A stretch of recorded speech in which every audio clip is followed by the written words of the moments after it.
આ Asian Americans Advancing Justice Southern કેલિફોર્નિયાના health access program દ્વારા પ્રસ્તુત health coverage enrollment and utilization educational series છે જે સીડર્સ સિનાઈ દ્વારા પ્રાયોજિત છે. 2020માં કેલિફોર્નિયાએ પોતાના વ્યક્તિગત આદેશનો અમલ શરૂ કર્યો. એની પાછળનો તર્ક એ છે કે જેટલા વધુ લોકો પાસે સ્વાસ્થ્ય વીમો હશે, તે દરેક વ્યક્તિ માટે સ્વાસ્થ્ય વીમાની કિંમત ઓછી હશે. કેલિફોર્નિયા રહેવાસીઓ પાસે કાં તો લાયકાત આરોગ્ય વીમો હોવો જોઈએ અથવા તેમનું સ્ટેટ ટેક્સ રિટર્ન ફાઇલ કરતી વખતે દંડ ચૂકવવો જોઈએ, સિવાય કે તેઓ મુક્તિ માટે લાયક ન હોય. કરવેરા વર્ષ 2022 માટે દંડનો ખર્ચ તમારા પરિવારમાં 18 વર્ષથી ઓછી વયના આશ્રિત બાળક દીઠ ઓછામાં ઓછા 850 અને 425 હશે. બે પુખ્ત વયના લોકો અને બે બાળકો સાથેનું 4 જણનું કુટુંબ જે આખા વર્ષ માટે વીમા વિનાનું રહે છે, તે ઓછામાં ઓછા 2550નું દેવું હશે. ધ્યાનમાં રાખો, આ દંડ દર વર્ષે બદલાઈ શકે છે. કેલિફોર્નિયા ઓછી આવક અને મધ્યમ આવક ધરાવતા પરિવારને આરોગ્ય વીમા સાથે નાણાકીય મદદ પણ આપે છે. તમારા એમ્પ્લોયર દ્વારા, કોલેજ દ્વારા અથવા વીમા બ્રોકર દ્વારા ખાનગી સ્વાસ્થ્ય વીમો ખરીદવા સહિત આરોગ્ય વીમો મેળવવાની ઘણી વિવિધ રીતો છે. સરકારી સહાય દ્વારા મેળવવા અથવા આરોગ્ય કવરેજ માટે ત્યાં 3 મુખ્ય શ્રેણીઓ છે. પ્રથમ મેડિકેર છે, જે 65 અને તેથી વધુ ઉંમરના લોકો અથવા વિકલાંગ લોકો માટે મફત અથવા ઓછા ખર્ચે આરોગ્ય વીમો છે. બીજો મેડિકેલ છે. આ કેલિફોર્નિયાનો મેડિકેડ પ્રોગ્રામ છે જે ઓછી આવક ધરાવતી વ્યક્તિઓ માટે મફત અથવા ઓછી કિંમતની તબીબી સેવાઓ પ્રદાન કરે છે. ત્રીજું કેલિફોર્નિયાનું ઓબામા કેર છે, જેને કવર્ડ કેલિફોર્નિયા કહેવામાં આવે છે. આ એક સ્વાસ્થ્ય વીમા બજાર છે જ્યાં કેલિફોર્નિયા રહેવાસીઓ સરકારની નાણાકીય મદદ સાથે ખાનગી સ્વાસ્થ્ય વીમો ખરીદી શકે છે. તમારા પાડોશમાં કેટલા સમુદાય આધારિત સંસ્થાઓ પાસે પ્રમાણિત નોંધણી સલાહકારો હશે, જે કવર્ડ કેલિફોર્નિયા માટે મફત નોંધણી સહાય પ્રદાન કરે છે.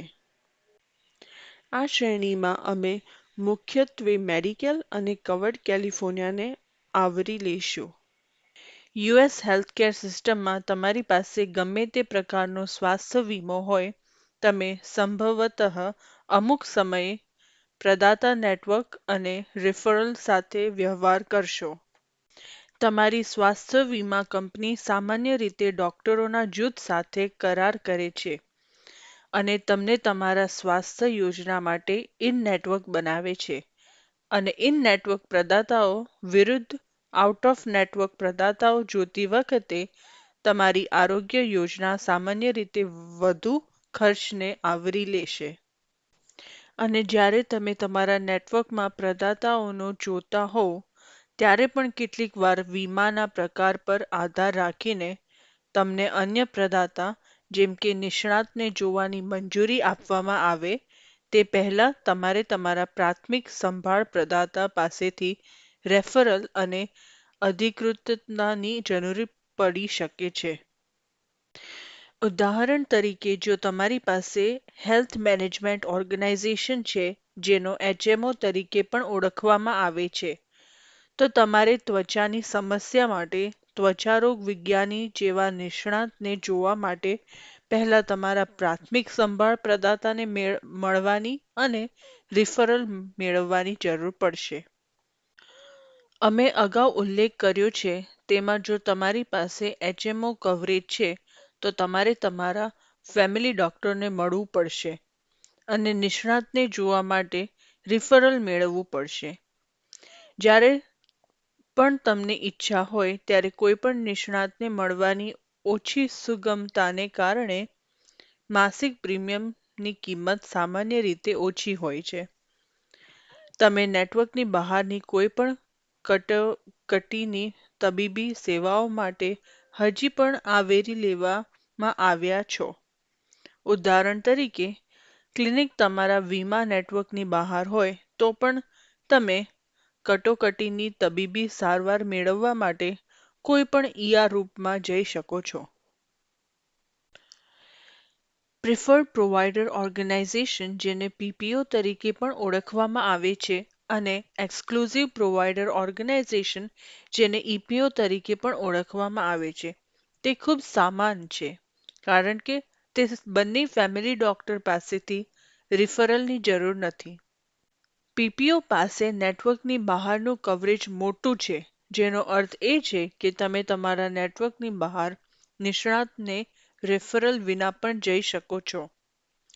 પરંતુ ઈપીઓ માટે તમે માત્ર કટોકટીના કિસ્સામાં નેટવર્ક પ્રદાતાની બહાર જઈ શકો છો. અહીં એક ઉદાહરણ છે.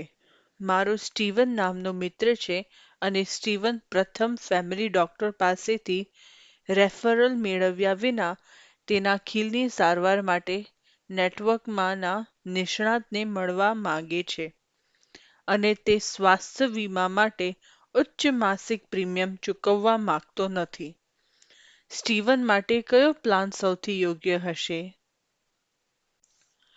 પીપીઓ અને ઈપીઓ બંને ઇન-નેટવર્ક નિષ્ણાતને જોવા માટે ફેમિલી ડોક્ટર પાસેથી રેફરલની જરૂર હોતી નથી. પરંતુ ઈપીઓ સામાન્ય રીતે ઓછી માસિક પ્રીમિયમ કિંમત ધરાવે છે, કારણ કે પીપીઓની સરખામણીમાં તેનું પ્રદાતા નેટવર્ક ઓછું હોય છે. આ કિસ્સામાં સ્ટીવન માટે શ્રેષ્ઠ યોજના પસંદગી ઈપીઓ છે. બીજું ઉદાહરણ, મારી કઝિન એમી પાસે પહેલેથી જ એચએમઓ પ્લાન છે અને તેના ઘૂંટણના દુખાવા માટે નિષ્ણાતને મળવાની જરૂર છે. શું તેને રિફરલની જરૂર છે? હા, એમીને રિફરલની જરૂર પડશે. અમે અગાઉ ઉલ્લેખ કર્યો છે, જો તમારી પાસે એચએમઓ કવરેજ હોય, તો તમારે તમારી ફેમિલી ડોક્ટરને મળવું પડશે અને નિષ્ણાતને જોવા માટે રિફરલ મેળવવો પડશે. આરોગ્ય કવરેજ મેળવવું ખૂબ જ મહત્વપૂર્ણ છે, પણ શું આવરી લેવામાં આવ્યું છે તે પણ સમજવું. કવરેજનું સ્તર વિવિધ વીમા યોજના દ્વારા બદલાય છે, પરંતુ તે સામાન્ય રીતે ડોક્ટરની મુલાકાતો, કટોકટી રૂમની મુલાકાતો, પ્રસૂતિ અને નવજાતની સંભાળ, માનસિક સ્વાસ્થ્ય સેવાઓ, પ્રિસ્ક્રિપ્શન દવાઓ, લેબ પરીક્ષણો અને મફત વાર્ષિક શારીરિક તપાસને આવરી લે છે. સગીરો માટે આરોગ્ય કવરેજમાં સામાન્ય રીતે દાંતની અને દૃષ્ટિની સંભાળનો પણ સમાવેશ થાય છે. ચાલો કેટલીક આરોગ્ય વીમાની મુખ્ય શરતોની સમીક્ષા કરીએ. પ્રીમિયમ એ તમારા સ્વાસ્થ્ય વીમાનો માસિક ખર્ચ છે. કોપેમેન્ટ અથવા કોપે એ પૂર્વનિર્ધારિત દર છે જે તમે આરોગ્ય સંભાળ સેવા માટે ચૂકવણી કરો છો, જેમ કે ડોક્ટરની મુલાકાત અથવા પ્રિસ્ક્રિપ્શન. સહ-વીમો એ ખર્ચની ટકાવારી છે જે તમે તમારા કપાત્રતાને મળવ્યા પછી આવરી લીધેલા તબીબી ખર્ચાઓ માટે ચૂકવણી કરવાની જરૂર છે. કપાતપાત્ર એ રકમ છે જે તમારે તમારી યોજનામાં યોગદાન આપવાનું શરૂ થાય તે પહેલાં આરોગ્ય સેવાઓ માટે તમારે ખિસ્સામાંથી ચૂકવવું પડશે. સામાન્ય રીતે, પ્રીમિયમ, કોપેમેન્ટ અને સહ-વીમો તમારી કપાતપાત્ર રકમમાં ગણવામાં આવતા નથી. તમારી આઉટ-ઓફ-પોકેટ મહત્તમ એ રકમ છે જે તમારે તમારા પ્લાન દ્વારા તમામ આવરી લેવાયેલા ખર્ચાને આવરી લેવાનું શરૂ થાય તે પહેલાં કોપે, સહ-વીમા અથવા કપાતપાત્રો દ્વારા આરોગ્ય ખર્ચ પર ખર્ચ કરવો જોઈએ. તો તમે ક્યારે અરજી કરી શકો છો?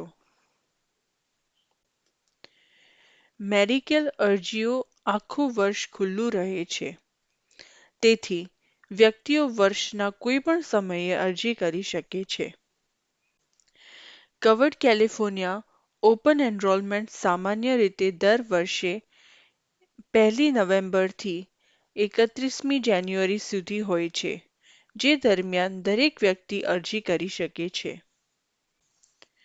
આ નોંધણી અવધિની બહાર કવર્ડ કેલિફોર્નિયા માટે અરજી કરવા માટે વ્યક્તિ વિશિષ્ટ નોંધણી સમયગાળા દરમિયાન અરજી કરી શકે છે, જે જીવનની લાયકાતની ઘટનાઓ અનુભવ કર્યાના 60 દિવસની અંદર હોય છે. અહીં તમે ક્વોલિફાઇંગ લાઇફ ઇવેન્ટ્સના કેટલાક ઉદાહરણો જોઈ શકો છો, જે તમને કવર્ડ કેલિફોર્નિયા માટે ઓપન એનરોલમેન્ટ સમયગાળાની બહાર નોંધણી કરવાની મંજૂરી આપશે. આ ઘટનાઓ હોઈ શકે છે જેમાં તમારો સ્વાસ્થ્ય વીમો ગુમાવવો, બાળક હોવું, નાગરિકત્વ મેળવવું અથવા કાયદેસર હાજરી, કાયમી ધોરણે કેલિફોર્નિયામાં અથવા તેની અંદર જવાનું અથવા લગ્ન કરવા સહિત, પરંતુ તેના સુધી મર્યાદિત નહીં. છેલ્લે, અહીં કેટલાક ક્યુઆર કોડ અને સંસાધનોની લિંક્સ છે જેમાં મેડિકેલ માટે અરજી કરવા માટે benefit scale website, covered California application website, covered California shop અને કમ્પેર ટૂલ તેમજ એજેસોકેલની હેલ્થ એક્સેસ રિસોર્સ પેજનો સમાવેશ પણ થાય છે. Asian Americans Advancing Justice Southern કેલિફોર્નિયાના હેલ્થ એક્સેસ પ્રોગ્રામ દ્વારા પ્રસ્તુત અમારી હેલ્થ કવરેજ નોંધણી અને ઉપયોગ માટેની શૈક્ષણિક શ્રેણી જોવા બદલ આભાર. એજેસોકેલ દ્વારા અનુવાદિત અને સીડર સિનાઈ દ્વારા પ્રાયોજિત.